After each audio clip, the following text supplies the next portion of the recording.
last installment of the keeping the lower back healthy. We talked about the strength, we talked about the flexibility. Now we're just going to talk about strength specifically for the core. Again, we're going back to Stuart McGill, who we learned a lot from, and talking about the side plank, the side bridge, whatever you want to call it. But basically, it's a great exercise to train what he calls the guy wires of the lower back. Strengthens the muscles of what's called the QL and the obliques that are on the side. And that helps keep the lower back strong and healthy. Basically, this is where you would start in this position. And I want you to, if Joe can kind of watch, this is how you would start it with your pushing your butt back this way on it. And I'm pushing my hips back, so my hips are kind of flexed. When I come up to do the exercise, I'm going to come up and forward. So from here, I'm going to come up and forward.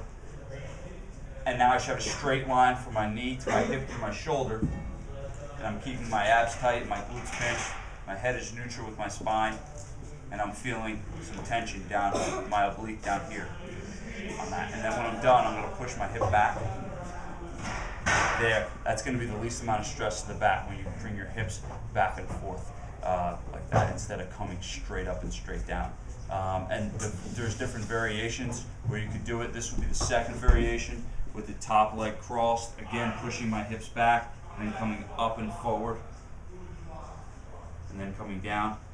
And you want to make sure that this shoulder isn't crunched. You want to be nice and tall on this shoulder, so when planking, you don't want to be slunched with the shoulder. So get that shoulder packed down. And then the last one will be just the side plank, regular with the legs straight here. Again, pushing the butt back, coming up and forward, squeezing the glutes, making the abs tight, shoulder nice and packed, pushing back, and then down. You can hold for time. It's important that you start with kind of 5 to 10 second holds. Don't go right into 30 seconds to a minute.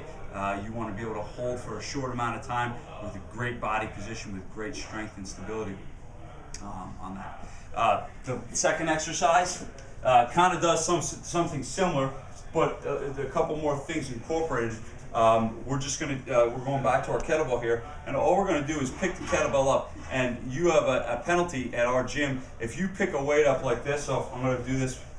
If you would pick this weight up like this and pick it up, I'm not going to do it because it might hurt my back. And pick it up, that means you have 20 perfect deadlifts. So lots of times we have people that are doing 60 and 80 perfect deadlifts in addition to their workout because they went over and picked the weight up wrong. So it's important that if I'm going to pick this weight up, I'm going to straddle it, push my butt back just like a deadlift, and then pick it up.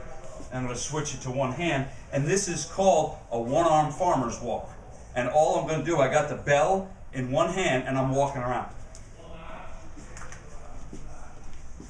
And all I'm doing from here is stabilizing with my opposite side.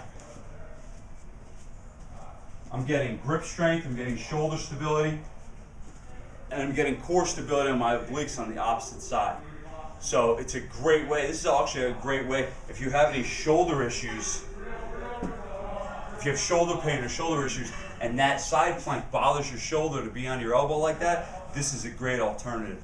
But it's also a great exercise. You're getting grip strength, you're getting endurance in those obliques. So another great exercise. So it's side plank, one-arm farmers, two great exercises to help strengthen the core muscles to help with lower back health.